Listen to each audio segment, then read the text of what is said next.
Okay, there we go. We are recording now. And yeah, like I say, let me do a little introduction. So my name is Pastor Ben FOXEN. I am a pastor missionary who lives in Lusaka, Zambia. I've lived here with my family for a little over a year, and I've got a wife and four children. Going from our oldest is 15, and our youngest is just about 5. In fact, she will turn 5 the day after tomorrow. So we got a birthday coming up. So that's my family, and we're all happy to be here in Zambia. And my role is I work for TEL part-time. I teach classes for TEL. But in addition to that, I work with the Wisconsin Evangelical Lutheran Synod. It's a church body from the United States. And I serve as a missionary for them, living in Africa. And I work with a team of pastors, missionaries here called the One Africa team. And our goal is to help people in Africa, churches in Africa, spread the gospel to every corner of Africa. So my work with that has taken me to Tanzania. I work with a church body over there, teaching them about the Bible and seeing what kind of training we can offer their pastors. And also I go to Uganda as well fairly regularly to do the same thing with the church body there. So and part of our goal too is to always be seeking out new people and groups, churches that teach and believe the same things that we do, so that we can partner together and share Christ together. And that's part of what TEL is all about as well. If you've been in a number of these courses, and by this time you have been, then you know that TEL's goal is to produce lots of individuals who are able to share the truth of God's word with people all around them in their community, gathering groups around themselves and studying the Bible with them. And in that way, that TEL hopes to plant churches all over Africa. So that's the goal of what's going on here. And our prayer is that comes to fruition, that the Lord would bless that. So that's me. I guess a little bit more about me, not to spend too much time on myself, but so I've been a pastor for 12 years, 13 years now. I served for 6 years in Russia as a missionary. I lived in the city of Novosibirsk. And after that, I served another 6 years in Arizona in the United States, serving a congregation there. And now I am here in Zambia. So that's my history. Let's do this. Our attendance list is growing a little bit. So we don't want to take too much of our class time to just hear from everybody, but we do want to hear from everybody if possible. So I'm going to go down my list, and when I call your name, please unmute and tell us your name and where you're from, and maybe one other thing about yourself that you would like us to know. Okay, so your name, where you're from, and one other thing. Okay, and in that way, maybe we can get to know each other just a little bit. Okay, so I'm going to start with George. And if I mispronounce your name or something, I apologize, first of all. And second, please correct me so that I can say it the right way. Okay, but George, go ahead. Tell us a little bit about yourself. Go ahead. Thank you, Pastor Ben. My name's George Davile. I'm a Kenyan from Kakamega. I'm so happy to be in this class. I've been following on. This is now my fourth class at TEL. And I'm so happy, I'm glad that I'm meeting new people and information concerning Christ. Amen. All right, amen. Thank you so much for sharing, and we're glad to have you. Let's we'll Thank you. keep going down the list here. All right, so the next person on my list is Abel Hayele.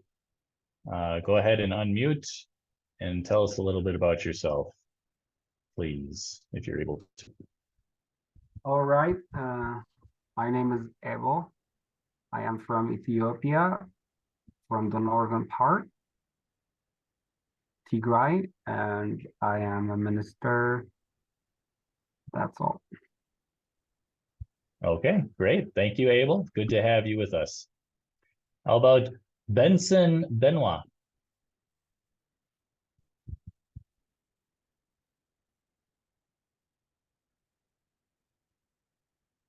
Are you able to unmute? There you go. Yes, sir. My name is Benson Benoit. I'm from Zambia. I have 8 children. I've been choosing to be a pastor just 1 year. I've not been ordained. I'm just choosing. I'm just ministering now. I have only 1 year in this office of pastoring, and I'm happy to be here. That is all. Oh, very good. Thank you, Benson. And again, yeah, glad to have you here as well.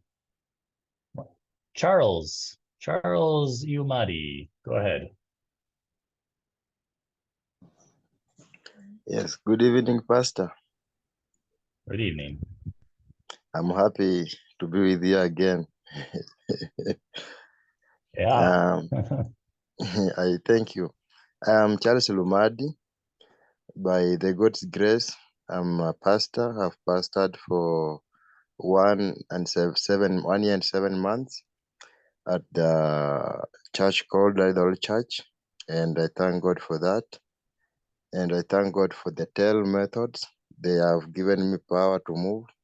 I am married with 3 children, and we thank God.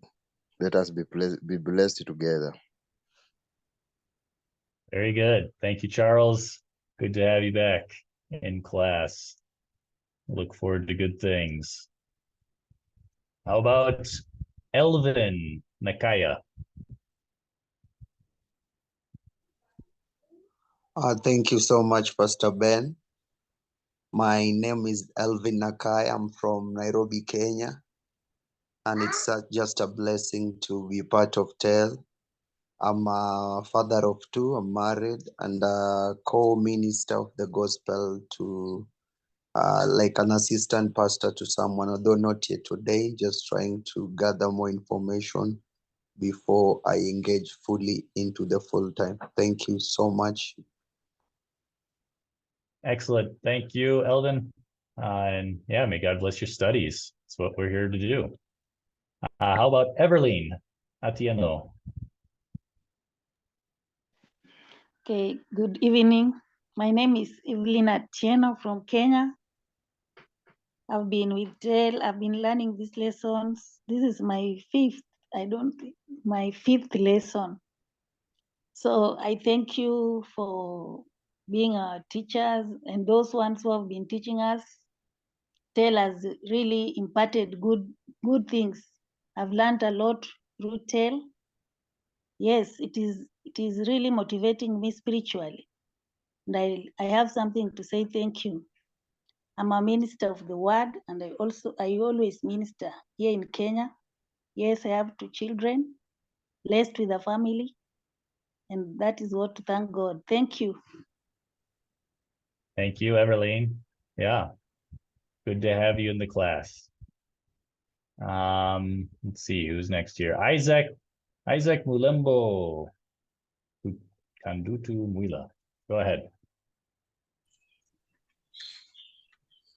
Thank you, Pastor. My name is Isaac Mlembo Kandutumwila.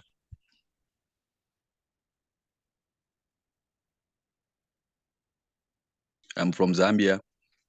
I'm a minister of the word, and I'm happy to be on this platform. Thank you. And thank you for being here. How about Joseph Kasinamai? Kasinamai.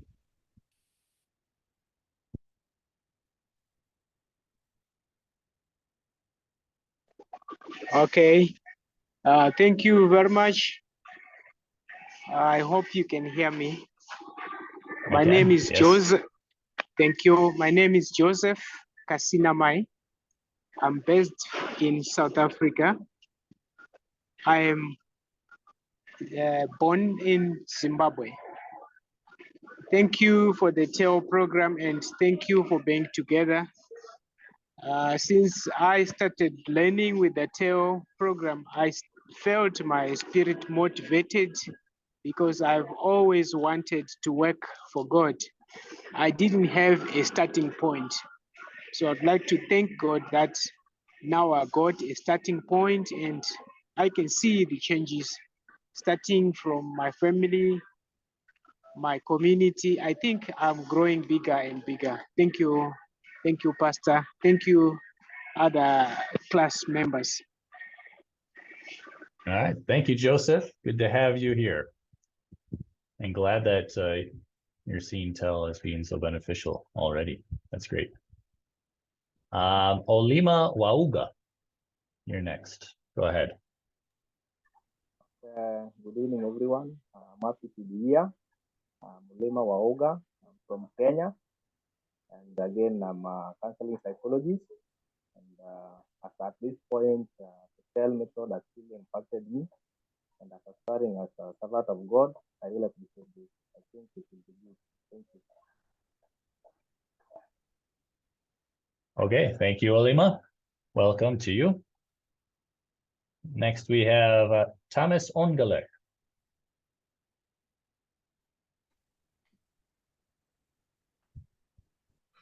Hi, everyone. My Hello. name is Thomas.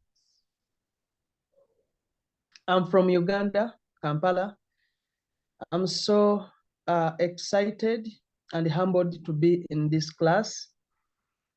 Actually, I joined in when my colleague Joseph was introducing himself, and he talked about TEL program. Briefly, as I introduce myself, let me just say something about TEL method, TEL group. TEL program. Ever since I started this program, actually, my teaching method has changed. Actually, my approach of teaching the Word of God changed according to what I have learned from TEL program. So I want to thank the people and the director and the teachers as well for coming, for designing this program for us who teach people the Word of God. So I'm so humbled to be in the class. Thank you so much, Pastor, for giving me this opportunity to be your student. Well, thank you for the opportunity to teach you. Yeah, welcome to the class. Glad to have you. Few people left here to introduce. Let's see. Pastor Vincent Okumu.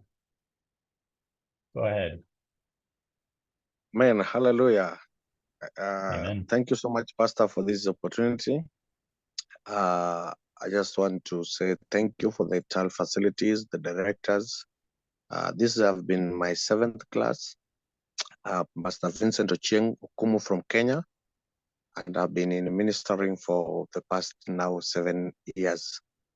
And married to one wife, I have 2 beautiful, handsome sons. And I want to thank the TEL method have helped me so much, even through my teachings. And I've learned even to know what to share, at what time, and with who. And they have helped me a lot to bring a lot of souls to Christ. Thank you so much, Pastor. I'm humbled once again to be in this class. Thank you. Well, thank you. Wonderful. Glad to have you. Next, we have Sarfraz Lucas. Go ahead, introduce yourself briefly. Thank you, sir. Good evening, everyone. I am Sarfraz Lucas from Pakistan. I am a married man. I have 3 kids, 2 daughters, and 1 son. And this is my 6th class on TEL network. I have learned both of things in Word of God through the TEL network, and teachers are very kind and intelligent. They are learning, study, teaching us, and I learn very deeply about the Bible and the Word of God. And thank you for TEL Network and director of TEL Network who is arrange the teachers, good teachers for us, and we are acknowledge the Word of God by the TEL Network teachers. Thank you. Thank you, Sarfraz, and good to have you back in class again as well. Yes, yes, sir. Thank you again for meeting with you. Yeah, absolutely. God bless you, sir. Thank you. And All right. this is the second class with you, sir. Yeah, I think so. Yep. Thank you. All right. Next we still have a few people coming into the room, which is great. We're getting a big class here. Simon Fire is what I'm seeing on my screen. But go ahead, whoever you are, introduce yourself, please. Hallelujah, praise the Lord. Amen. My name is Pastor Fire from Uganda, from the capital city of Uganda, Kampala. I'm so excited to be in this class with Pastor Ben for the very first time. I've been with the other pastors, but I want to say TEL has impacted my life, and what TEL is doing, I can only say, may God continue to bless you and increase you and shower you with longevity, that you may live to enjoy the goodness in the land of the living. I'm so excited. I'm a married man, and I'm serving God with Lifeline Ministries. At the moment, I am serving with Tabernacle Faith Ministries as the resident pastor of that ministry. So thank you so much. I am excited. I don't want to miss any class of TEL. And so every time I get opportunity, I just grab it with both hands. Thank you. God bless you, Pastor. Thank you so much. Yeah, glad to have you with us, Simon. Thank All you. right. Let's see. Samson Kingsley, go ahead. Yeah, thank you, Pastor. And good evening in Nigeria. Yeah, I just want to say good evening, pastors. In this TEL network. Yeah, I just want to say my name is Kingsley, as you said. I'm from Nigeria. I'm a single guy, upcoming pastor, but I'm not a pastor. So TEL has really been helping me so much. This is my 5th or 6th class in TEL. So, and I really enjoy it, and it has made me who I am today. It makes me to know more about God, closer to God, make me to have experience and encounter with God. I have really, really appreciated. In fact, TEL is one of the best one of the best Bible program I've ever made, because I joined other program, but I discovered that other program don't listen to question. They don't answer question. They don't. So I have tested TEL and with other program, and I discovered that TEL is the best. So I opted out from other programs, and I remain faithful with TEL. So I am really happy, and I want to say a big thank you to all the TEL management and all the pastors. And God bless you all. God bless you, Pastor. I'm happy to be in your class. And I pray that by the grace of God, God will give me from this program, God will give me a good things to study, a good understanding to know more about God. And when I want to marry, because soon I'll soon marry, and I know that God will going to give me a wife that also will back me up, and I'm going to introduce her to this program also, so that we can both listen, learn, and have the word of God in our life.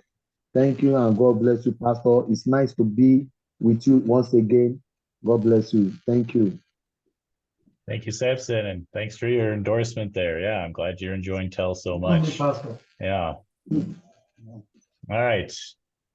Couple more here. Let's see. Abraham Ajetun Mobi, go ahead. Thank you, Sir Pastor. This is my name is Abraham Ajetmobi from Nigeria.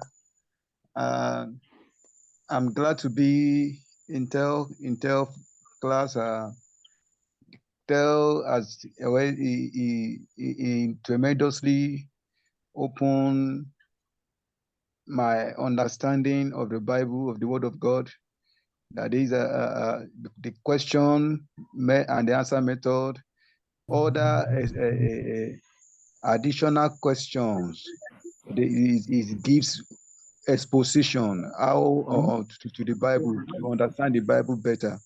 And I'm very glad, and I also greet all the members of the class that we have been enjoying the study together. Thank you, Sir Pastor. Great. Thank you, Abraham. Good to have you with us. Hobby Tamhu. That's all I see on the name there, but go ahead and introduce yourself, please.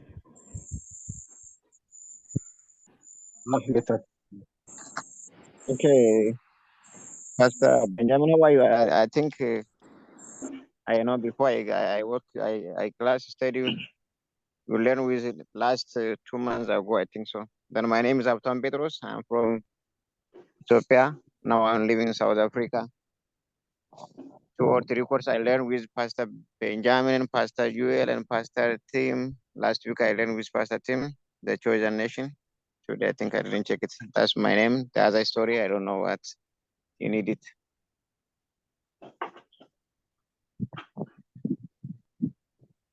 Yeah, that's great. Thank you so much. Glad to have you in the class. This next one, I'm not sure what your name might be, but I'm seeing the name of the device you're using, the Huawei Honor 6C Pro. Could you give us your name and where you're from?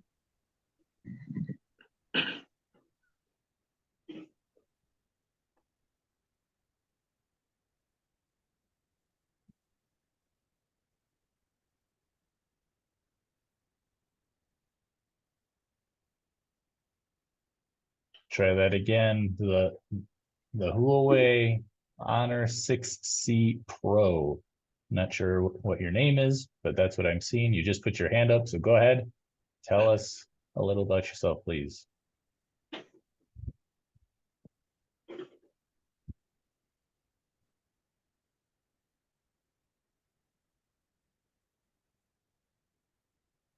All right.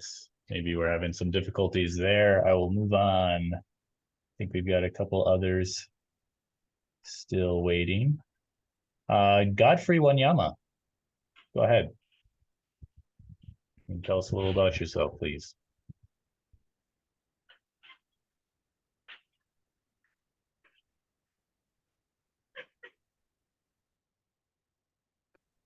Godfrey Wanyama.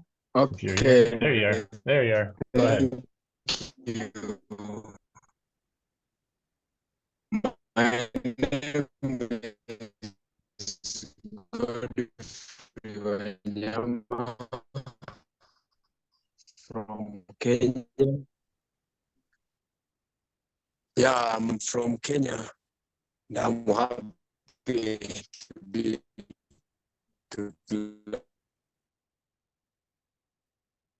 class today to study more about the Word of God. You hear me? Yes. Yeah, your connection is a little it's a little tough to hear, but some of your words are coming through, so I did hear a little bit of what you were saying.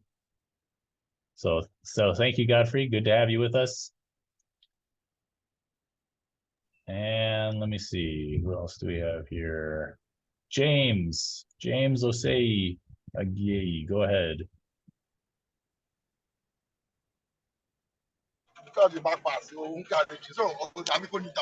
Hello, good evening. James from Hello. Ghana. I'm in the car. I'm in the car going home. I hope you can hear me right. But the noise here, I cannot say anything. When I get home, I'll join you back.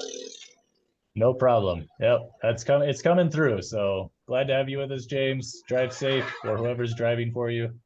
Hope you ride safe. Glad to have you in the class. All right, Jonas Kitsiso. Introduce yourself, please. As you said, my name is Kiso Jonas from Botswana. Pastor,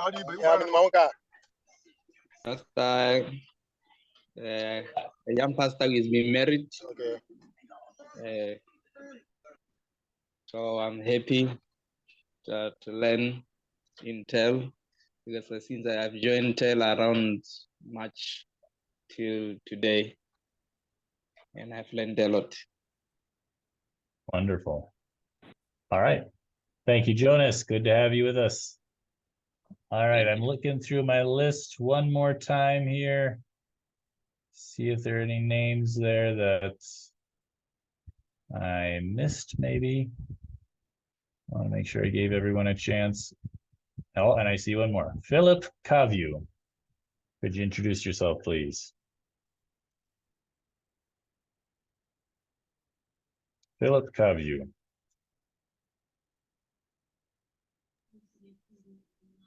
Yes, but Pastor Ben. Yes, I can hear you. Go ahead.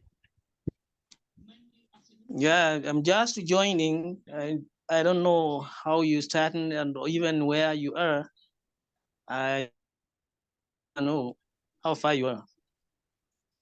Yeah, we've just started, and we're just doing some introductions. So just your name, where you're from, and maybe one other thing about yourself. Okay. My name is Pastor Kavio Philip from Kenya. I'm happy to join the class, and I hope to learn more than even before. Thank you. Thank you. Yep, that is our hope and prayer as well. If for some reason you don't learn anything in this class, well, let me know that, please, because I need to maybe improve my teaching then. But hopefully we all come away with some new things or some kind of growth, right?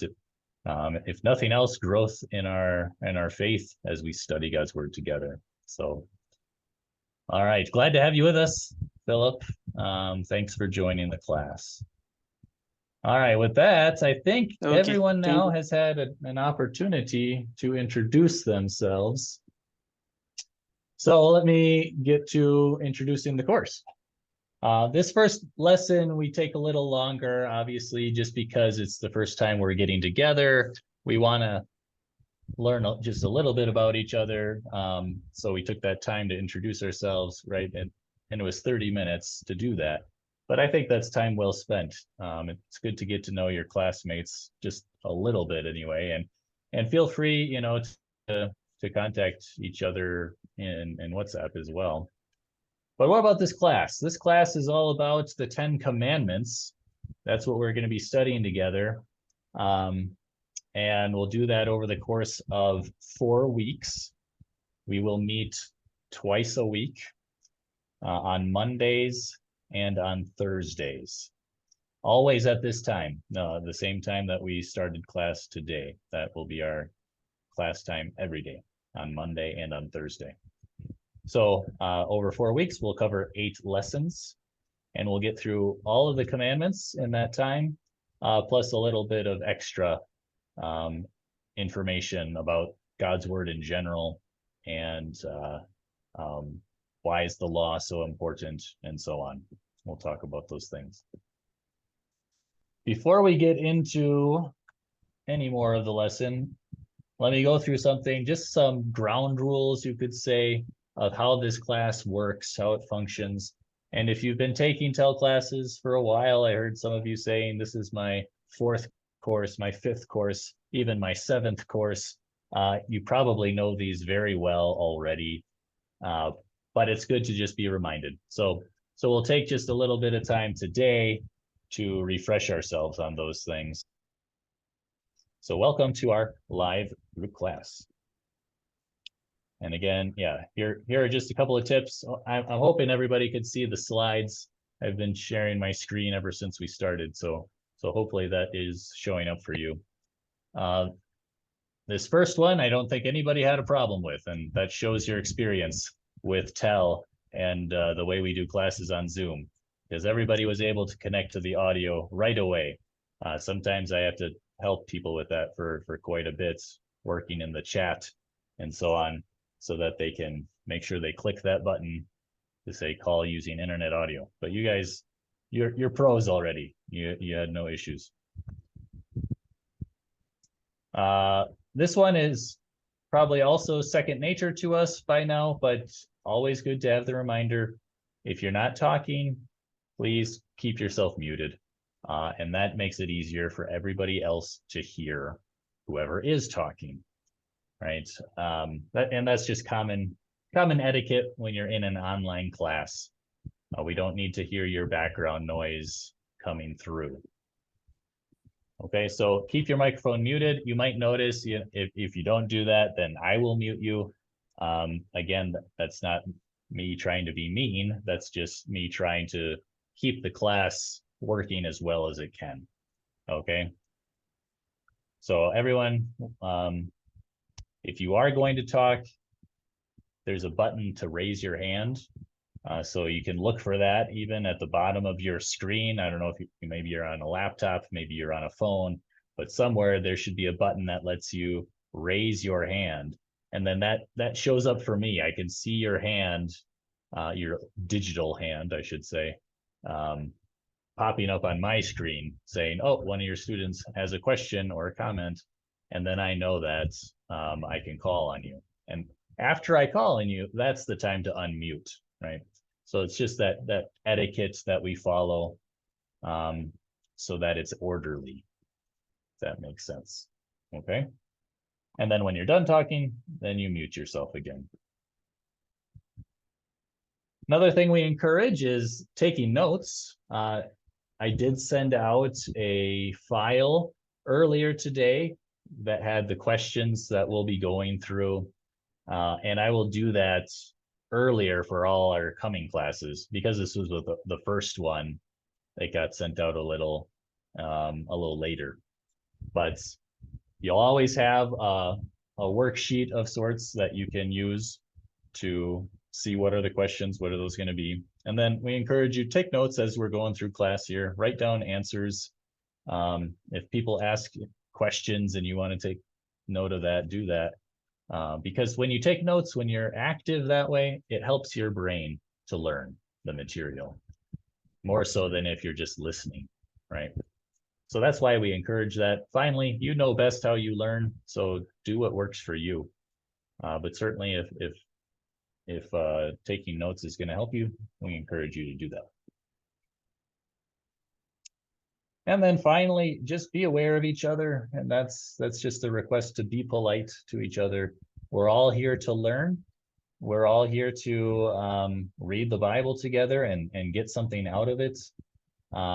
And some of us are really good with English maybe, and maybe some of us aren't quite as good at English. So just be aware of that. And if you find that you're answering all the questions or always putting your hand up, then maybe take a step back and give somebody else a chance.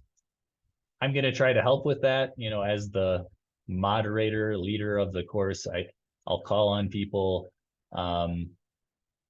who haven't had a chance to talk yet before I call on someone who's had lots of chances to talk. Okay, so don't be offended by that if I don't call on you and I call on somebody else. That's just me trying to get as many people involved. Also, you don't have to just raise your hand to talk. You can also, if you are more comfortable with writing, you can certainly just write answers into the chat or questions. Okay, so I have the chat open before me, and anybody can write in the chat. Okay, so I just wrote a message there. So feel free to use that, and I'll see your questions and your answers there as well. Okay, so whatever works best for you. If you prefer to talk, great, raise your hand. If you prefer to write, then use the chat. Okay. Those are the ground rules. So let's take a look at this course that we're going to be studying together.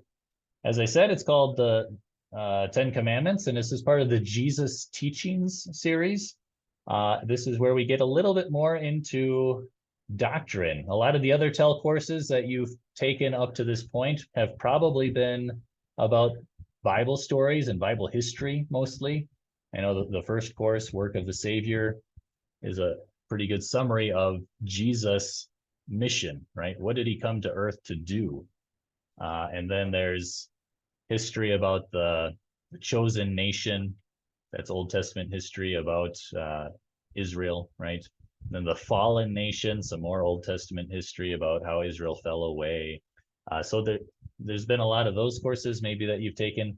This is now talking more about doctrine, the 10 Commandments, and what are the teachings of the Bible. Okay. So we'll have 8 courses. I mentioned that. Let's just look briefly at each one of these. Lesson 1, which we will cover today in the time we have left, is about the Bible and inspiration. Okay, so kind of an introductory lesson to God's word. Okay. And then we'll get into God's law in lesson 2, a summary lesson of what is God's law. Then we'll start hitting the commandments, the first and second, third commandment in lesson 4. Lesson 5 will be the 4th and 5th commandments. Lesson 6 covers the 6th commandment. Lesson 7, commandments 7, 8, 9, and 10. And then lesson 8, the law and the gospel. And that's a good lesson to end on. Summarizes these 2 main teachings of the Bible. And we'll talk more about why those are the 2 main teachings and what they are, how they relate to each other. So that's our path for this course. Looking forward to covering it all with you. You see the readings that we'll be looking at as well with each of those lessons. And you don't need to take note of that right now. I'll be sending that information out after every lesson. I'll let you know what to read for the next lesson. Okay. So lesson 1, we'll be focusing on the Bible and inspiration today, looking at Acts chapter 17, verses 1 through 12. Maybe you had a chance to read that. Again, I sent that information out a little late for this first lesson. But don't worry if you didn't have a chance to read it, because we will read it together in this lesson in just a little bit. In fact, the lesson goal is this. Goal of this first lesson is to introduce yourself. Okay, we did that. Introduce the class objective. We did that as well. And answer this question. Whose word is the Bible? And how do we interpret Scripture? So keep those questions in your mind. If by the end of this lesson you don't have good answers to those questions, then we did something wrong. So those are the main questions we are seeking to answer today.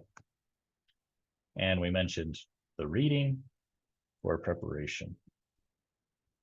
All right, the TEL method, which we should all be very familiar with at this point. But this is how we will organize our class today. There's the think section, right? Our introduction to get our minds in a spot where we're ready to think about these spiritual questions. Then the evaluate section, that's where we delve into the text and we try to answer every little detail we can about that text. The who, the what, the where, when, all of those questions, right? Then the learn section, that's where we try to apply the text. We take what's said there and think about how it affects our lives and the lives of people around us. And then finally, the lead section, how can I take this and now give it to somebody else, right? That's the purpose of the lead section. All right, so that gives us tell. Let's jump into our think section right away.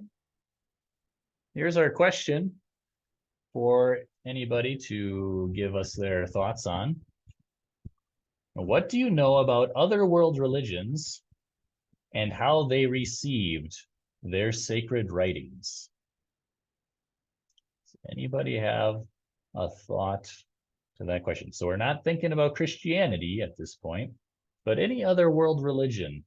Maybe you know the story of how they received their sacred writings. Any thoughts to that?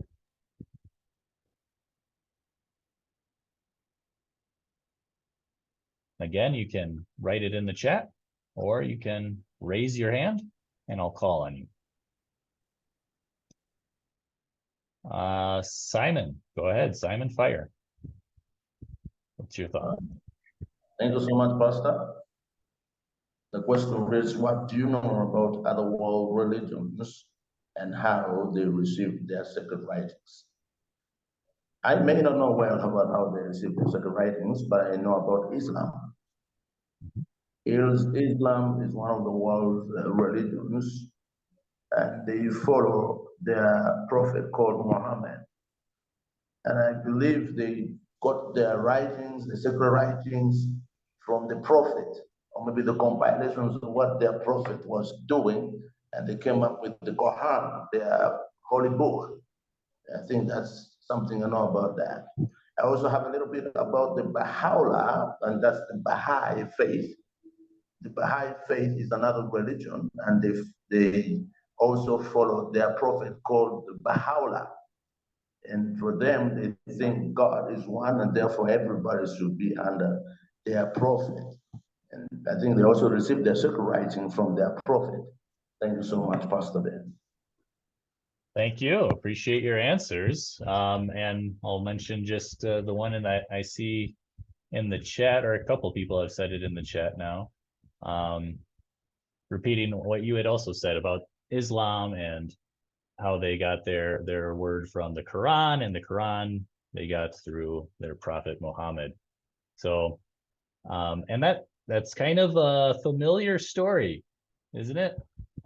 Maybe not about how Muhammad got the writings, but what I mean is it's a familiar story because it seems to be repeated in other religions. You mentioned the Baha'i faith and how they also got it from their prophet. I don't know if you're familiar, anybody, with the Mormon faith, but the Mormon faith also had a prophet. Joseph Smith was his name, and he too came up with new writings, but they all came from that one guy. You know, and they claim, of course, that these things were revealed to them by an angel or God himself or whatever, right? But finally, it all comes through pretty much one person, yeah, which is interesting. Christianity is very different in that way, isn't it? There's not one person who gave us the scriptures, the Bible, but the Bible was written by many different people. Many different people made contributions to it over the course of over 1,000 years, right? If you know anything about how the Bible was written, the Old Testament was written over about 1,000-year period, and the New Testament was written over about a 60-year period, so much shorter there, but took a long time because a lot of different people were involved. But at the same time, we also recognize, even though many people had a hand in it, the one directing all of those efforts was God himself, of course. So in that sense, there is one author. But it's just interesting to compare how the different religions' sacred writings came about. Christianity is very unique in that way. So very good. All right. So wow, I'm gonna go ahead and read this other one. You guys could take a look too. It just popped up in the chat from Sarfraz. We talked about Christianity. Islam is there. Judaism is, of course, similar to Christianity. We share the same Old Testament anyway. Hinduism, I'll read that one. Hindu sacred texts, including the Vedas and the Upanishads, were revealed to ancient sages through meditation and spiritual insights. Buddhist scriptures, the Tripitaka, there we go, contain teachings of Siddhartha Gautama, the Buddha, right? So there's that one spiritual leader again. Sikhism follow Guru Granth Sahib. Okay, again, coming from that guy. We talked about the Baha'i faith. Jainism is there. So all kinds of things, right? But we're seeing that familiar story again. It's coming usually from one person. Christianity, though, quite different in that. All right, good thinking. Good to dwell on that for a little bit. We're going to talk more about our scriptures, our Bible. As we do that, let's evaluate our reading from Acts chapter 17. Before we answer any of the questions on that, let's just read it, okay? So if you have a Bible handy, wherever you are, maybe you just bring it up on the device you're using, or you have the hard copy in front of you. But look at Acts chapter 17, and I'll read it for us from verses 1 through 12. So you can follow along with me. You can just listen, whatever works for you. But Acts chapter 17, 1 through 12. Here we go. When Paul and his companions had passed through Amphipolis and Apollonia, they came to Thessalonica, where there was a Jewish synagogue. As was his custom, Paul went into the synagogue, and on 3 Sabbath days, he reasoned with them from the scriptures, explaining and proving that the Messiah had to suffer and rise from the dead. This Jesus I am proclaiming to you is the Messiah, he said. Some of the Jews were persuaded and joined Paul and Silas, as did a large number of God-fearing Greeks and quite a few prominent women. But other Jews were jealous, so they rounded up some bad characters from the marketplace, formed a mob, and started a riot in the city. They rushed to Jason's house in search of Paul and Silas in order to bring them out to the crowd. But when they did not find them, they dragged Jason and some other believers before the city officials, shouting, "These men who have caused trouble all over the world have now come here, and Jason has welcomed them into his house. They are all defying Caesar's decrees, saying that there is another king, one called Jesus."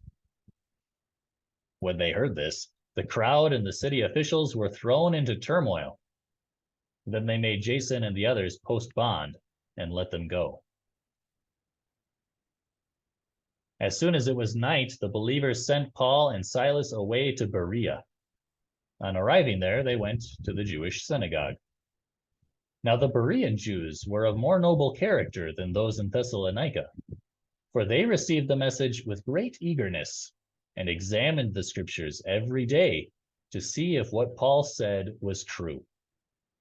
As a result, many of them believed, as did also a number of prominent Greek women and many Greek men.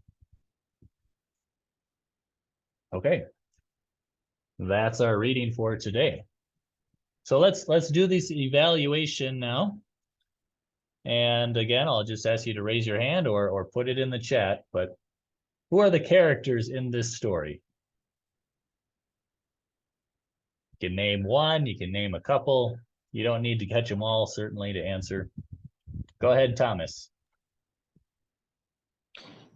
Okay, the characters in this story are Paul and Silas the troublemakers, Jason, Jewish officials, Greek men, and the Pharaoh prominent women. Those are the characters in this story. Okay, very good. That's great. We're getting answers in the chat as well. Pretty complete lists, right? Not too difficult to name all the characters. So good job. We've got obviously Paul and Silas, and then these different groups of Jews and Greeks who are both, in two different places as well. But we'll get to that. Okay, great. Thank you for that. How about objects? Did you notice any objects in the story? This one's maybe a little trickier to identify something.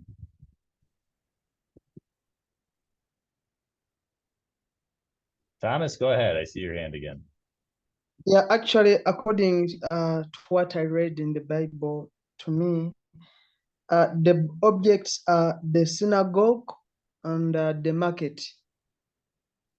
Okay, great. Good answers there. Yeah, the synagogue and the market. Anybody else? Sarfraz, go ahead. Did you see any other objects? Thank you, sir.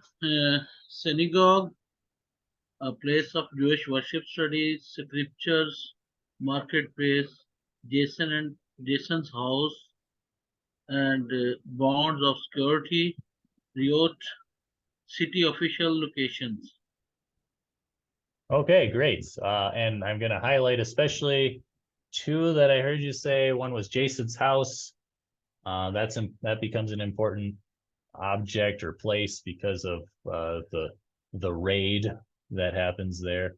And then also the scriptures. Yeah, that's a great one to mention. That finally is the focus of this story, isn't it? And our lesson. So good. All right. Moving on. Where did this story happen? Two places you want to mention as far as that goes. What are the two places? Go ahead, Sarfraz. Sir, this story from Acts 70 and 1 to 12 primarily happened in the Thessalonica, a city in ancient Greece.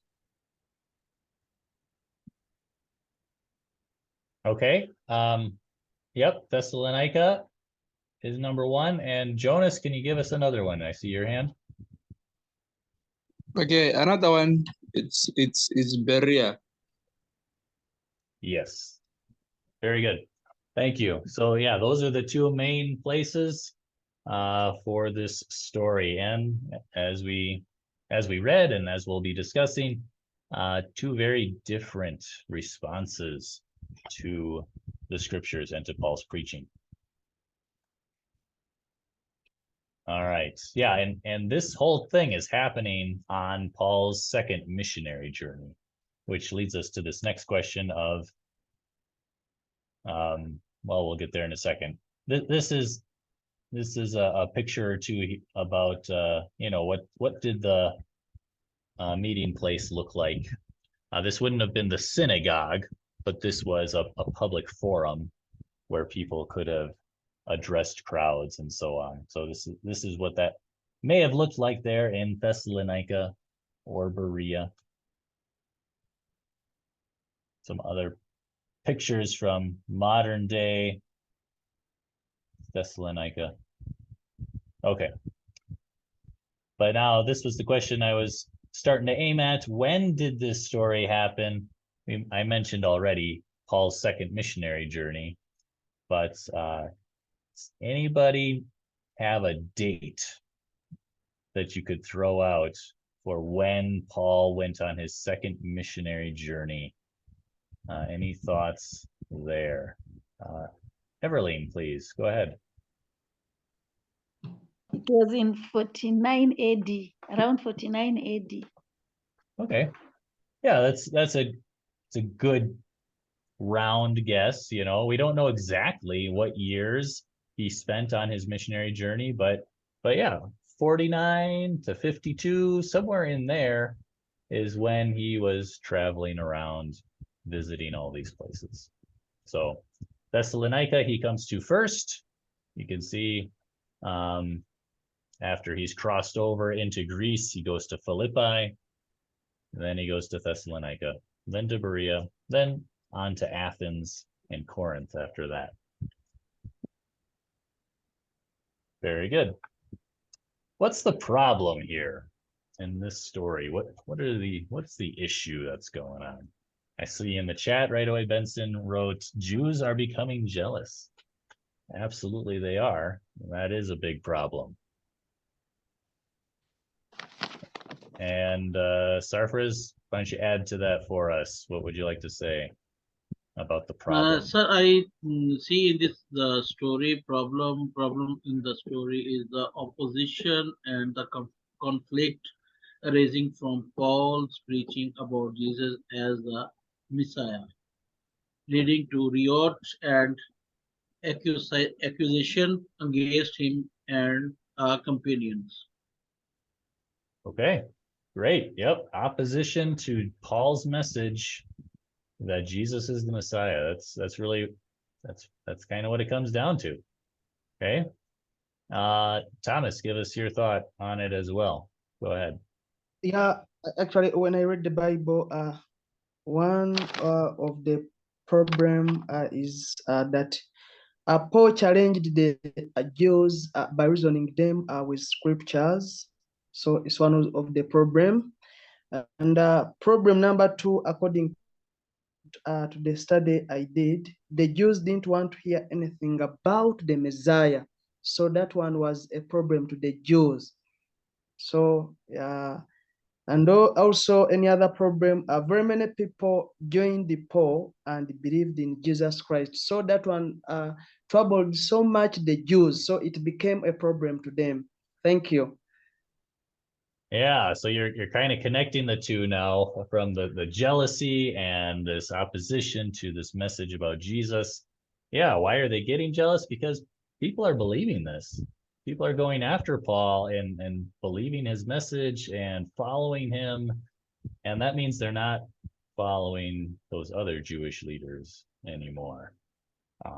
So that's where the jealousy comes in. Paul's getting all this attention and they don't like it. They don't like it at all. All right, Everling, go ahead. I see your hand still. Okay, I'm just repeating on what they've said. Paul's accusers were trying to paint him as a revolutionary who was bringing sedition to Thessalonica. So he was trying to explain and demonstrate that Christ had to suffer and rise again from the dead using the scriptures. So that was the main problem to those people, because they were not, they thought that Paul was trying to bring other codes to them. Thank you. Thank you. Excellent. Yeah, so this message about Jesus, they take it, they twist it, and they say, Paul's trying to share a spiritual message, and they twist it to say that these guys are advocating for a new king, in place of Caesar, the Roman emperor, right? So they show their misunderstanding by going in that direction. So not only are they jealous of Paul, they're also rather ignorant of their own scriptures, aren't they? Very good, very good. Okay, one more here. Olima, go ahead, share your thoughts, please. Okay, thank you. I would like to say that one of the problems that we see in this picture, we have the city officials who are punishing the family of Jason because he welcome Silas and Paul to share the gospel. So in this case, these city officials also are not in line with the progress of the gospel. Thank you. Yeah, well put. Yeah, so they're attacking innocent men trying to take out their anger, their jealousy on Jason and his household. Yeah, not being kind, not being kind at all. Okay, great answers, everybody. How about this next one? What events happened in the story? Well, we just read it through, but the big events are Paul preaching, and in Thessalonica, you tell me, what's the reaction in Thessalonica to Paul's preaching?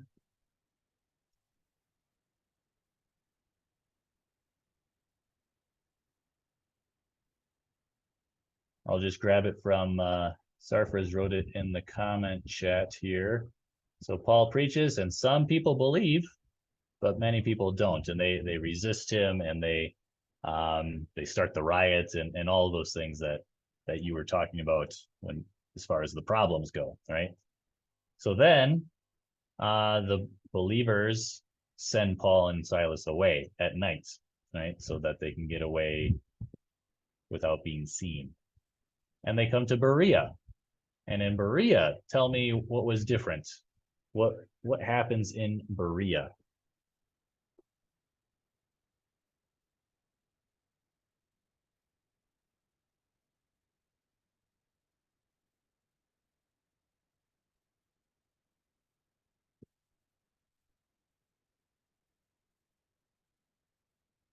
Jonas, please go ahead. I would say in Berea, they listened to the messages of Paul, and they even opened the scriptures to see what Paul was preaching, which means in Berea, I believe they accepted the gospel, but they searched and they wanted to know what Paul was talking about, and many people were transformed today. Excellent. Yes. So the reaction is totally different. Here, the people are just really focused on Paul and what he's saying. They're super interested in hearing it. And not only are they interested in hearing it, but they're interested in comparing it to scripture, right? So they don't just accept what Paul says and say, oh yeah, you're a good speaker.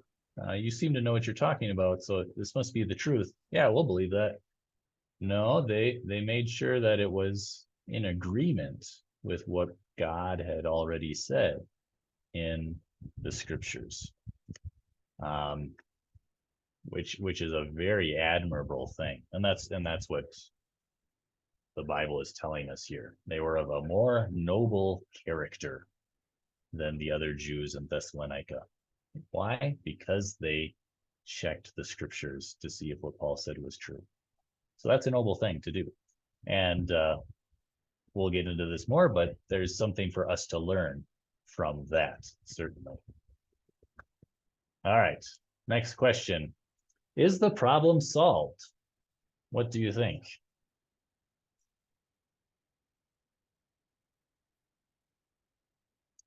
Everline, go ahead. Okay, the problem was solved, yes, because some of the people were persuaded, and a great multitude of Greeks and many women joined Paul and Silas. So I think the problem was solved. Okay, I mean, from the perspective of here are people who didn't know the truth, who didn't know their Savior. I mean, that's a problem too, right? We didn't specifically mention that problem, but that is a problem. And that is certainly solved by the preaching of God's word, and people came to know who their Savior was, and they put their faith in him. So yes, so in that sense, we have some problems solved. Okay, very good. Sarfraz, what's your thought? Go ahead. So I think the problem is in the story which involved the opposition and the conflict due to the Paul's preaching was not fully solved. The temporary solution was that Paul and Silas were sent to the Berea to avoid the further conflict in the Thessalonica. Thessalonica, and the security was taken from Jason and the other believers. However, the broader issue of the opposition and the Paul's message continued to be uh, recurring the challenge throughout his missionary journey, and it was not completely resolved in this specific instance. Okay, yeah, and that's the other side we want to recognize is that, you know, the people that opposed Paul, they still had a problem, right? They're still jealous. They're not over their own pride and sinful selfishness, right? So their problem is not solved, unfortunately, but that's not Paul's fault. That's their own fault, you know, and the same goes for anyone who's stuck in unbelief today. You know, they have a problem, don't they? The solution to the problem is there. It's in God's word. It's presented. It's free for the taking, but that doesn't mean that they will take it. So for many, the problem remains unsolved, and that's certainly the case for those who were opposing Paul and Silas. Their problem was not solved. Okay, so yeah, you can see how this question, depending on what problem you're thinking about and your perspective, you can answer it different ways. And that's the whole point. It gets us to talk about it and discuss it. Very good. Let me pause here. That's the end of the evaluate section. And this is a short section of scripture that we looked at.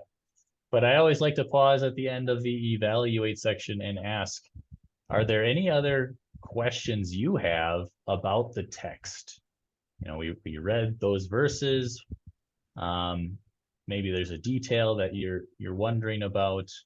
Maybe ways that, you know, you're just not familiar with. But if you have any questions at all about the text, feel free to ask them at this time. Put it in the chat, raise your hand, whatever you like. But I'll just pause for a few seconds here to see if anyone has a question.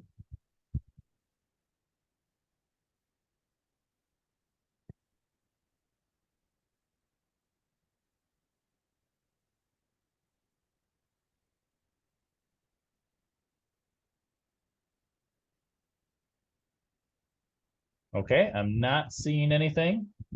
And if something does come up for you later on, that's fine too.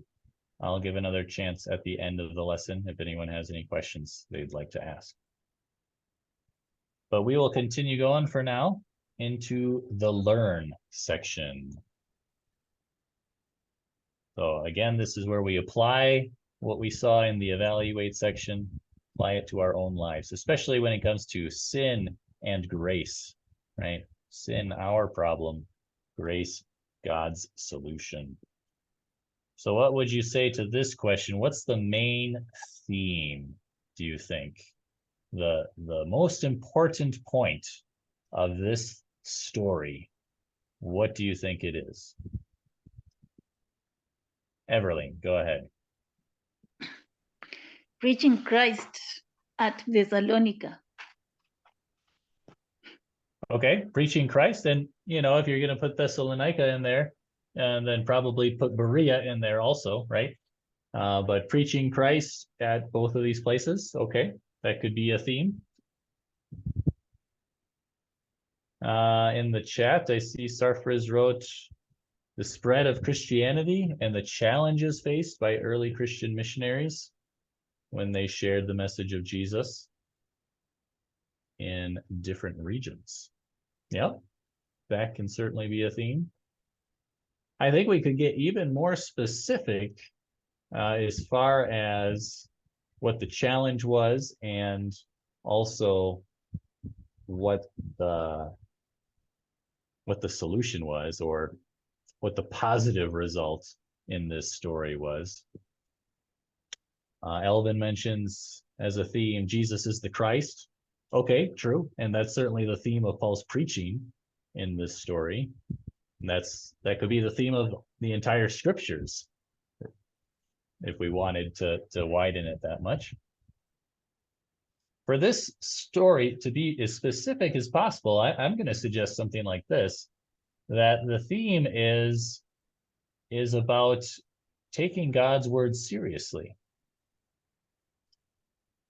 Because in the first case, in Thessalonica, we see some Jews who do not take it seriously, right? They reject Paul's message. They get jealous of him. So they're focused on the wrong things. They're focused on themselves, really, not the message of God.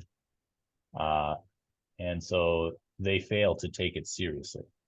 But then you have in the second location, in Berea, now you see a lot of people who do take it seriously. So seriously that not only are they listening to the message, but they're also checking it against what they have written in their Bibles, right? Which they know to be the truth from God. So they took it very seriously. So you have these two things kind of opposed to each other, right? They're different reactions to the message. Okay, so that's a theme that I would suggest, but there's lots of themes that you can come up with. That one's going to fit fairly well for what we're doing with our lesson as a whole. Okay. So here's a bit longer theme explanation for you. Despite being recorded by a number of human writers and translated from the Hebrew and Greek, the Bible is and will remain the Word of God. The law that is written in it, then, is God's law. We should not try to interpret it based on our human understanding, but we should let Scripture interpret Scripture. We should test what our teachers say against the word we read, as the Bereans did. And always checking, what does our teacher say versus what does God say in his word? And by the way, I'll say the same thing, right? Here I'm leading a lesson in God's word. Don't just take my words for it, don't just listen to what I say and say, that tell guy said this, so this must be the truth.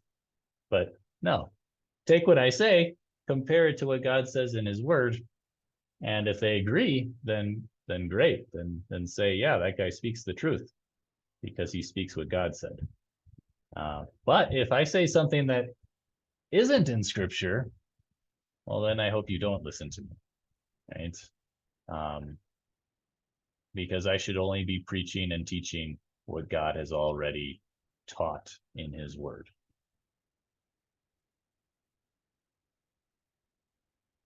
Next question here. What sin does this lesson lead us to confess? We can identify different sins probably in the people in the lesson. What does that say about our own hearts and the sins that we ourselves need to confess? Any thoughts?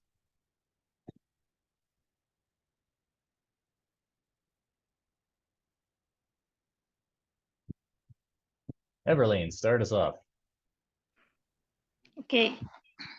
Sin of jealousy, envy, arguing with the men of God or the word of God, arrogancy, and idol worship. Excellent. All of those are good, and we see especially the jealousy and the envy up front, right? Which is another sign of something else in their hearts, which is pride, right? If they're jealous about something, it's because they feel like something should belong to them that Paul has, which in this case is the attention of the people, right? So there's some pride in there too. That's not very healthy. Good. Yeah, the arguing and the violence, right? All of those things too are sinful things that we see in the Jewish people there, and especially from Thessalonica. In the chats, a couple others that are being mentioned, the sin of unbelief, absolutely, right? Not believing the message about Jesus as Savior and God. The sin of being unrighteous is mentioned, and absolutely any sin could be classified that way. because you're not being perfect, you're not being righteous if you're sinning. Selfishness is mentioned. So, okay, all good answers there. Now, my only next question is how can we apply that to ourselves now? It's good to identify the sins in the story, but this is about what sin does this lead us to confess? So what times have we been selfish? What times have we been envious of others? What times have we been unrighteous, right? Or unbelieving? Sometimes we doubt God, don't we? Even though he's given us his word, we can doubt his promises. When have we argued with others or even been violent towards them? Okay, these are all things that we should think about for ourselves. And if we've done these things, or if we've thought these things, then we need to confess those things to the Lord and repent, right? Hey, good answers. I'm going to pause just for a second because the question here is asked. Well, I guess it was sent just to me as a direct message, but the question is, I want to know a little more about Jason. Was he a believer or just a steward of Paul? And well, in answer to that, it certainly seems that this is a believer. If they're staying at Jason's house, it's very likely that they're also using his house as a meeting place to talk with people. And so, yeah, the general thought is Jason is one of the believers. Yeah. All right, next question here. Well, here's some of the answers. I think we mentioned all of these, quite honestly. Jealousy is there, pride, absence from the word, or rejecting that word, unbelief towards the word. So all of these are sins that we could fall to as well, right? That temptation is there. So let's be on our guard. Question 10, where do you see God's love in this lesson? What would you like to say to that? Sarfraz, go ahead. Sir, we can see the love of God in this lesson through the action of Paul and his companions as they continue to preach the message of Jesus despite facing opposition and hostility. Their willingness to share the gospel and their commitment to spreading the message of salvation reflect their love of God and for others. Additionally, the Berean Jews' eagerness to examine the scripture daily to seek the truth demonstrates and the pursuit of the deeper understanding of God's word, reflecting a desire to align with God's love and his plan for salvation. Thank you. Nice answer. Thank you, Sarfraz. Yeah, Paul and Silas keep going. They keep preaching. They keep speaking about God's love and in Jesus, right? So through them, God is showing his love. Absolutely. Yep. And the way he's motivating people to believe in his word, that's his love at work. And that goes for us too, right? God sends us people also to preach his word, to teach about his word to us. And that's God showing his love to us whenever he does that. Good. And that's the answer you see in the pink box there as well. Yeah, God shows his great love for me by giving me his word. And either giving that through another person or just, think of the Bible itself. that is God's gift to us. As Paul wrote to Timothy in 2 Timothy 3, verse 15, from infancy you have known the Holy Scriptures, which are able to make you wise for salvation through faith in Christ Jesus. That's God's love at work, that he even tells us about this great salvation that he's won for us through his Son. And we mentioned this as well, sending faithful preachers like Paul to proclaim his plan of salvation. Great. Question 11, what does God teach us to do in this lesson? We have an action that he wants us to take.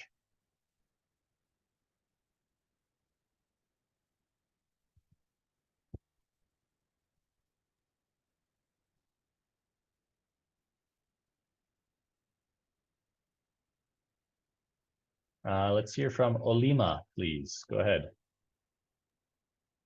Okay, thank you. What I think God wants us to do, or is teaching us in this picture, is to always welcome the men of God, and, if necessary, offer assistance whenever it's needed. Thank you. Okay, thank you. So you cut off just at the end of that, but what I heard you say was we should welcome the man of God. All right, somebody that's come to preach the word to us. Yeah, absolutely, welcome him. Certainly don't try to beat him up or drag him before a mob and like the Thessalonians did or tried to do to Paul and Silas. Yeah, let's be welcoming.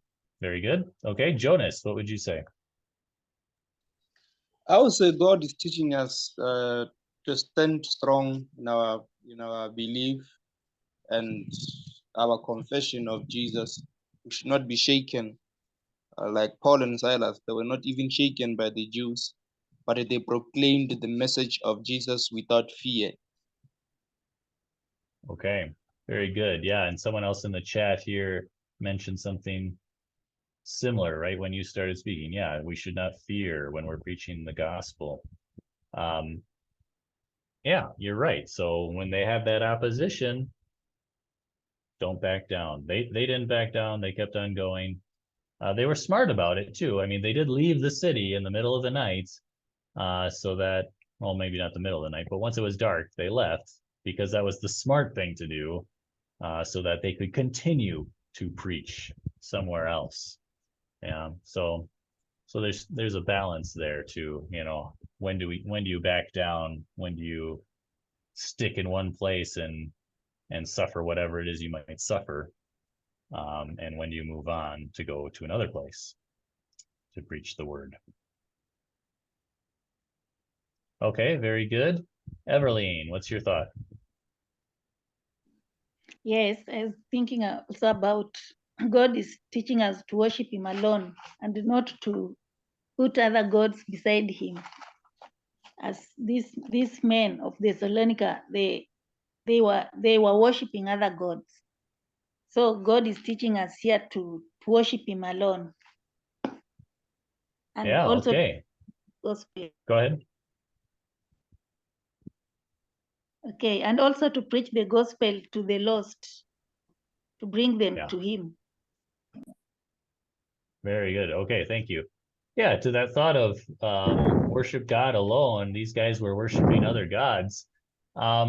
I'll agree with you. I mean, there aren't idols that are mentioned or anything in the text, are there? And these are Jewish people. And so they would claim, oh, we're serving the true God. But the problem was they were rejecting God's word, right? And because of their selfishness and their pride, who were they really worshiping? They were worshiping themselves. They were their own God in this case. So yeah, so I agree with what you were saying. And then in the chat, I'm going to mention this one specifically. That was just put in there from Veronica. And she says to search the scriptures. God is teaching us to search the scriptures. And that is absolutely a main lesson we should be taking from this. That's why this section of scripture was chosen for this lesson. It's because the Bereans showed us such a good example of how to respond to God's word when it is taught to us. When people teach us God's word, what should we do? We should search the scriptures. We should see, are they telling us the truth? Or are they changing the message somehow, right? So check the scriptures, search the scriptures. That's something that God is teaching us to do. All right. Here also it said this way, recognize his word as the truth. Okay. I think we mentioned that because the Jewish people of Thessalonica did not recognize it that way. They rejected it, right? God wants us to see that his word is the truth. Very good. Okay, that brings us to the last section, lead. How can we take this to somebody else? Again, part of TEL's purpose is to help all of you to gather a group of people around yourself so that you can teach them the things that you're learning in these classes. That's what we really want you to be able to do. So how would you do it with this story? Let's ask our lead question. What would be a good situation in which to share this message? So we've had the message, all right, about the Bereans especially, and how they were good examples to search the scriptures, to compare what they heard someone teach with what God said in his word. What kind of a situation might that be a good message to share? What are your thoughts?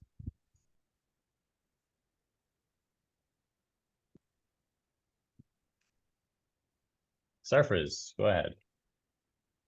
Sir, a good situation to share the message from Acts chapter 17, 1 to 12 would be in the Bible study or small group setting where individuals are exploring the scriptures and seeking to deepen their understanding of gospel.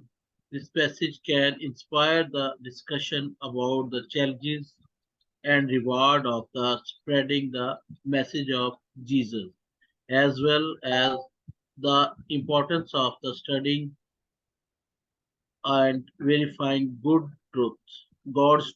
Sorry.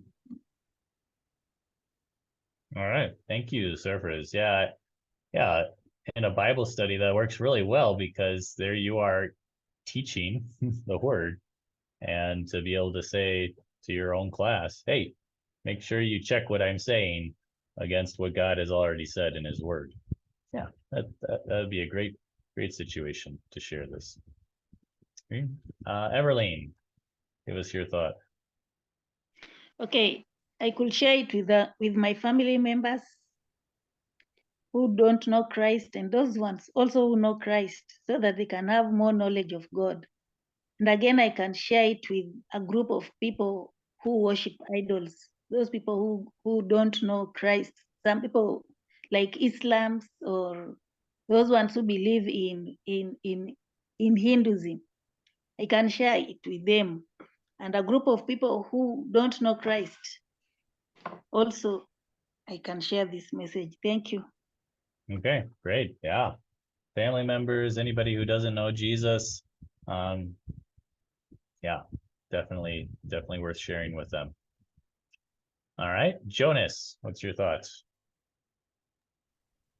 I would say I will just share the message to someone, maybe to anyone who just believe in his own self-righteousness, but reject Christ, because there are people who can believe in their own righteousness, but they don't accept Jesus. Like the Jews, they believed in their own self-righteousness, but they rejected Christ. Yeah, okay, great. Anybody who's rejecting Jesus certainly needs to know the message that Paul shared, right? Jesus is the Messiah. Good. All right. Here's another thought with children. or with people who are new to the word, right? It's good to share this message of this is what the Bible says, but make sure you tell them it's true not because I say it, but it's true because the Bible says it. Yeah. Or people who are academics or scientists.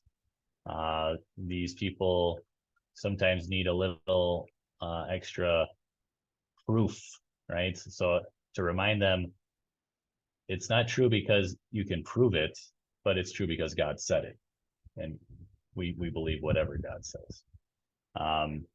So those are some other examples. Very good. All right, now we're getting into some few extra questions here. What is the main point of the Bible? How would you answer that question? The main point of the Bible.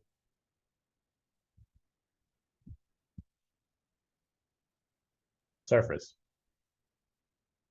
So the main point of the Bible is to reveal God's redemptive plan of the humanity through Jesus Christ.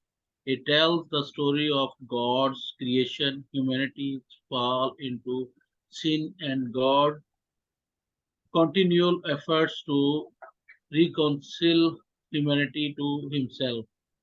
The central message is the offer of salvation and eternal life through faith in Jesus Christ, who is the portrayed as the Messiah, Savior, and the embodiment of God's love and grace. The Bible also provides guidance on how to live in accordance with God's will and the principle. Overall, the Bible main point is the convey the relationship between God and humanity and the path to salvation through faith in Jesus Christ.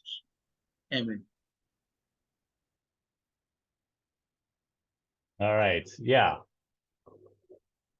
And I'm just going to summarize what you said in a few words to say the main point of the Bible is to tell us about Jesus and salvation through Jesus.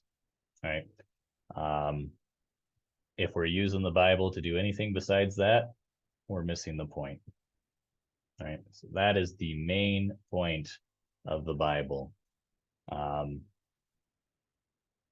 And you mentioned a lot of other good things in your answer as well about why we need that salvation, how God gave it to us, and what we can do to thank God for it now that we have it.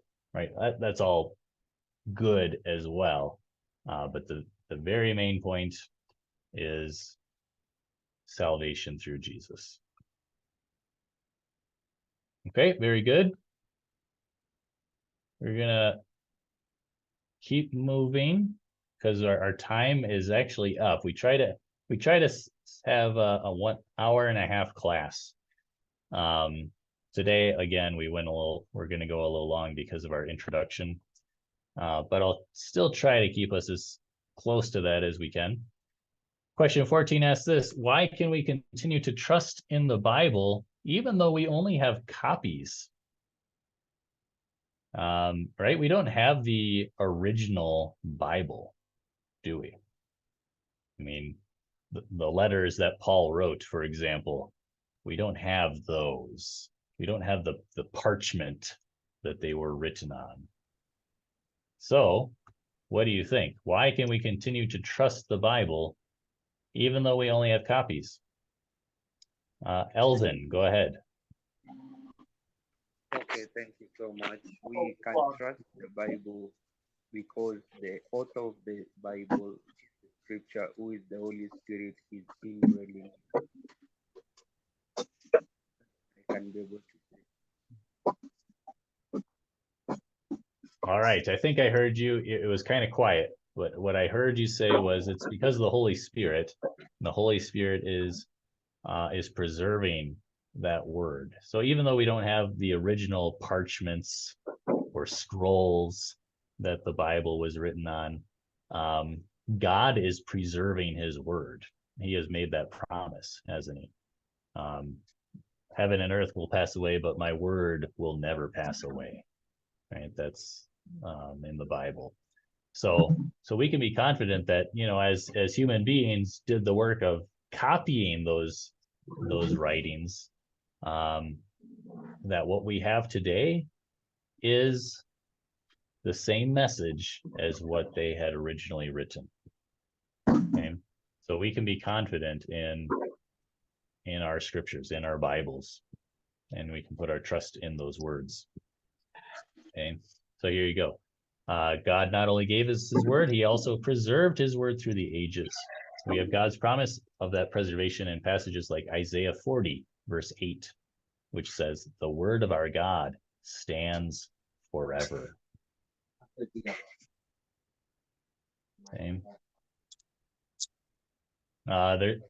There are also stories that give us practical examples of how God has preserved his word.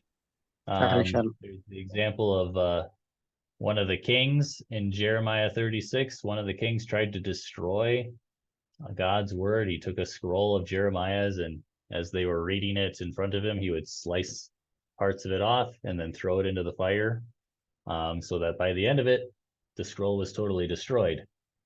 And what happened in that situation? Well, Jeremiah went back and he wrote the entire scroll all over again. So the actions of the king did not put an end to God's word. Jeremiah, by God's grace and power, he was able to reproduce what had been destroyed. So, yeah, nobody can oppose God and his word. What is God's biggest desire for us? How would you answer that? Everline, I see your hand. Are you able to answer that one? Go ahead. Okay. God's biggest desire for us is to know his word and then live his word, live according to the word. Thank you. Okay, to know his word, to believe his word. Here's how he puts it in 1 Timothy. God's biggest desire is for our salvation, which comes through his word, right? That's how we know about it. So what you said is right.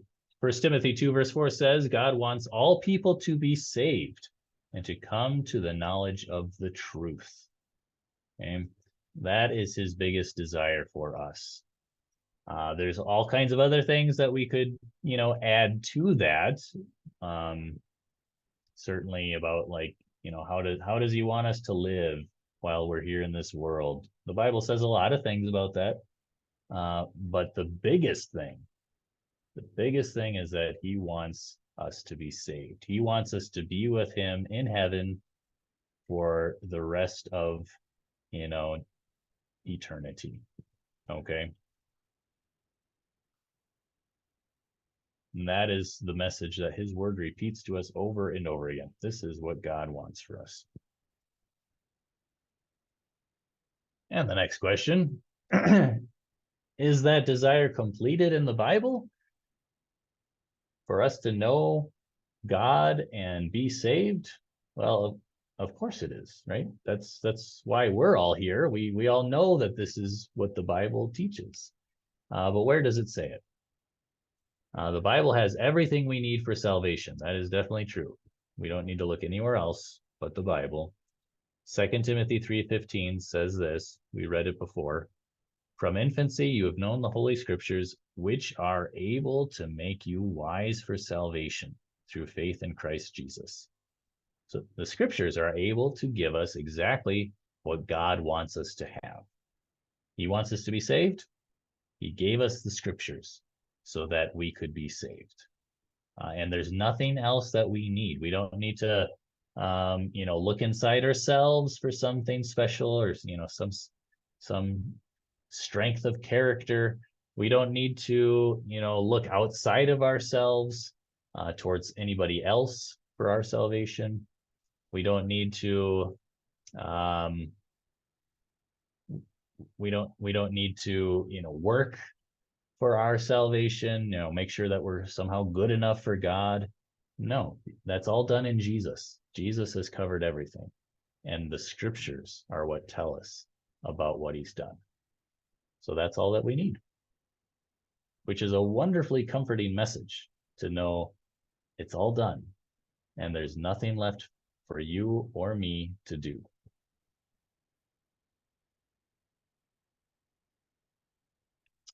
"17. If God were to speak again, would he contradict or change anything we already have in the Bible?" What do you think? If God were to speak again, would he contradict or change anything we already have in the Bible? I see one of the comments says simply no. And that is correct. God would not contradict himself. He cannot lie. And he also he does not change. That's one of the characteristics of God. He's unchangeable. So he's not going to contradict himself. He's not going to change what he said. So everything we have in the Bible is firm. We can put our trust in it, and be confident that not a single one of his promises will fail to come true, because he promised it. He'll bring it to pass. He's not going to change it. Oops. Okay. Now this helps us practically today when other people talk to us and they say, "Oh, you know what? I got this message from God the other day." And we'll kind of think to ourselves, "Oh, did you? I wonder where this is going. I wonder if God really spoke to this person, or maybe they're just making it up. Or maybe somebody else talked to them and they just thought it was God."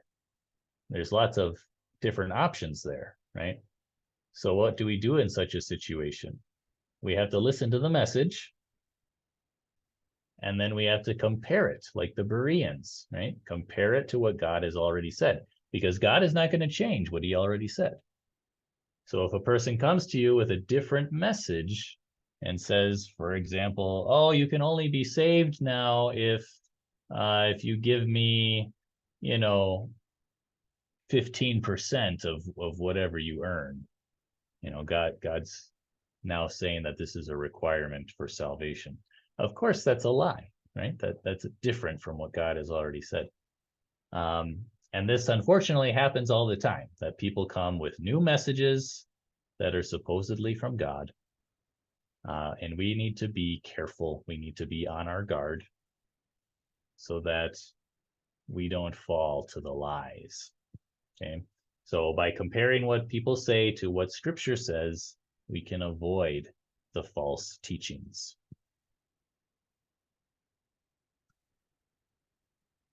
Question 18. I kind of already mentioned this, right? Why should we have a healthy suspicion when we hear people claiming to have received messages directly from God? The answer really is because it might not be from God. It might be from somebody else. Either they made it up, or it's even possible that Satan or one of his evil angels has come with a message to deceive people. All right. The Bible tells us that he does this. 2 Corinthians 11 verse 14 says, "Satan masquerades as an angel of light." Okay. So there's all kinds of messages out there. They might sound good to our ears, but if it doesn't agree with what God has said, we should not pay any attention. Okay? So have a healthy suspicion when people claim to have received messages directly from God. Can God do that? Yes. That's his choice. If he wants to do that, he can do that. But he hasn't promised to do that. What he has promised is to speak to us through his word, which we already have. So that's where we should expect to hear from our God, in his word. Okay, that brings us to the end. I'll give you a chance if you'd like to ask any final questions about the lesson. But just let's take a quick look again at those first two lesson goal questions. We said we want to answer these by the end of the class. Whose word is the Bible? I think we're pretty clear on that. God's word. Absolutely. How do we interpret Scripture? We let Scripture interpret Scripture. That's what the Bereans did, right? Paul came with what he claimed was Scripture. He was preaching and teaching. And the Bereans said, we're going to compare what you said to what God has already said. So they let their Old Testament scriptures interpret what Paul was saying. They let Scripture interpret Scripture. We need to do that same thing today. Okay, very good. Couple of final announcements before I offer a prayer. We will have class next on Thursday, September 28th, same time as we had it tonight. And we'll get started a little more quickly because we won't have the introductions to go through. Your assignment for next time is to read Matthew 9, verses 9 through 13. And I'll send that out on the WhatsApp also, along with the worksheet so that you can look ahead at that, okay? So that's our work for next time. Let me pause here and just see, does anybody else have any questions before we close our lesson for today? Anything at all about what we went through?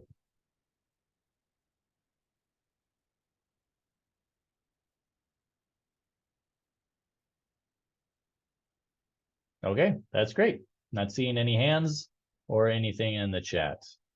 So wonderful. Thank you for a great first lesson. Let me close us with a prayer. Lord Jesus, thank you so much for this time together to study your word.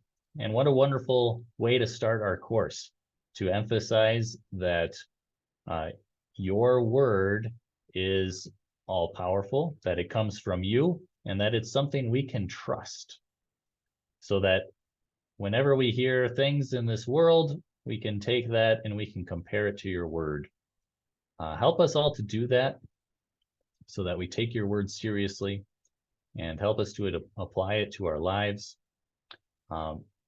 Most of all, help us to trust that most important message that you share with us through your word, the message about you and how you gave your life to save us from our sins and give us the gift of eternal life. Help us to grow as we go through this course together, and grant us a blessed rest this night, and bring us back, if it's your will, for our next class on Thursday. We ask this all in your name. Amen.